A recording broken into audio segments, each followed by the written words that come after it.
Working hard for something we don't care about is called stress. Working hard for something we love is called passion. Take a look at this chart. This is the lifespan of the average person. On average, we live about 80 years.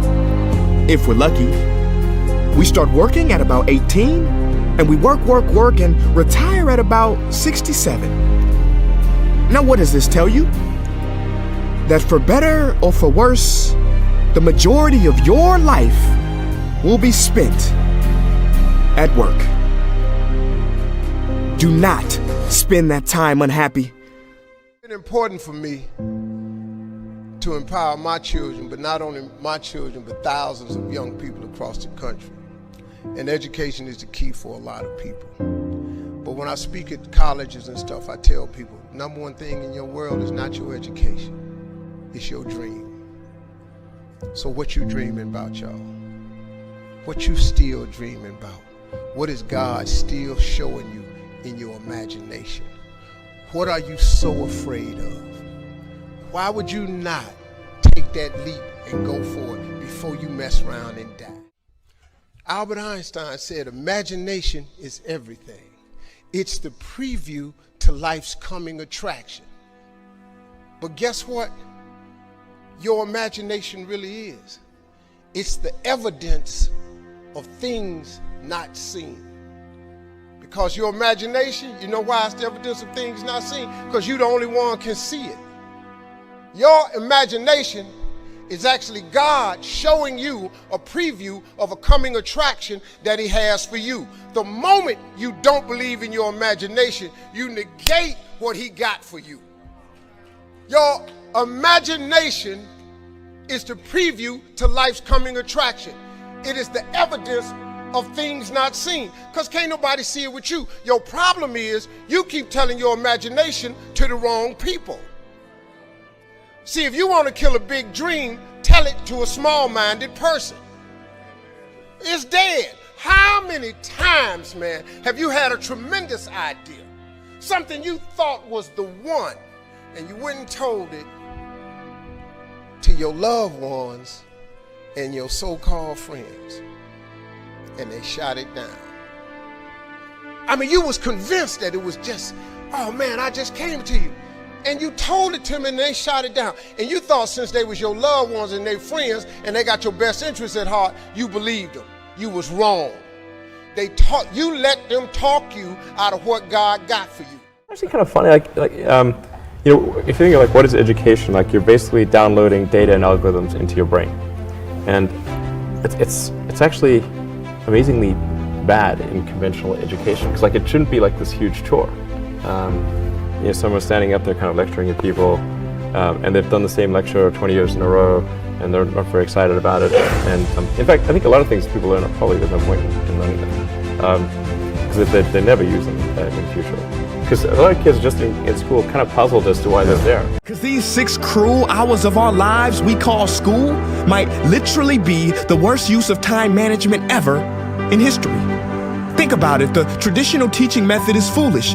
No, it's useless, multiplied by the square root of stupid. What they do is they cram information in your head, force feeding you, and then you throw it up on the test. That's not education, that's bulimia. And the more bulimic you are, the better you will do on their assessments. So it's no wonder why so many students graduate mentally and emotionally anorexic. See, school teaches you how to memorize dots. True education should teach you how to connect them. True education teaches you how to catch a fish. School teaches you, yeah, you caught the fish, but you didn't show your work, so it doesn't count. Throw it back. I'm just asking, what is school for? It's not education, that's just not true.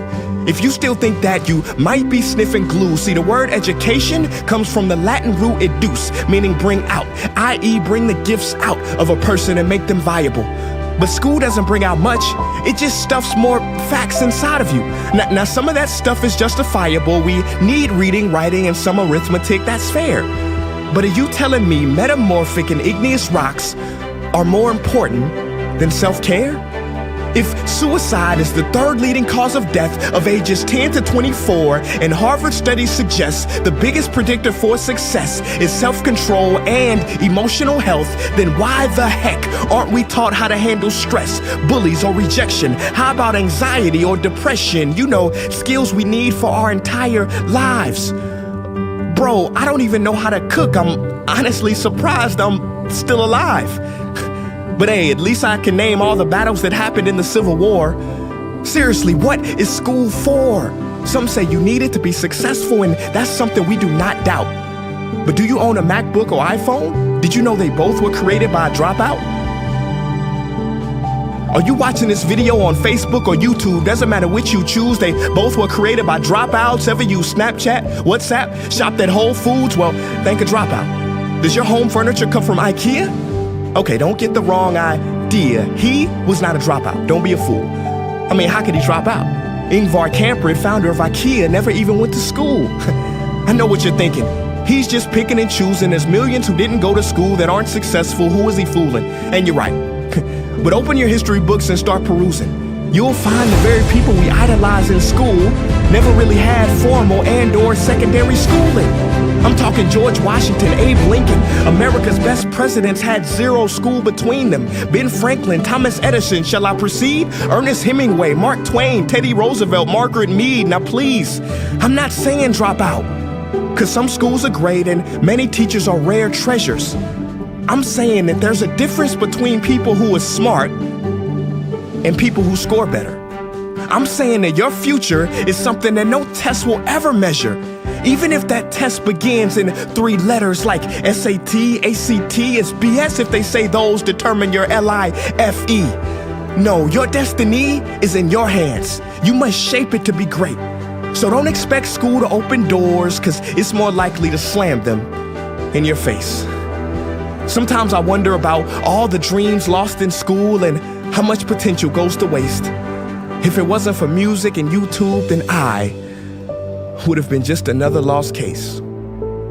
Everybody watching this, please, close your eyes.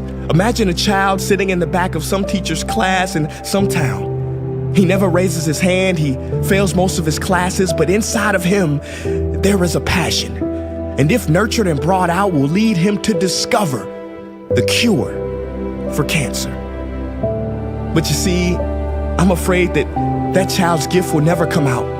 He will never win the Nobel Prize award because in class he was ignored and his worth was judged only by his scores. So teachers, principals, parents, advisors, and students, I ask one more time, what is school for?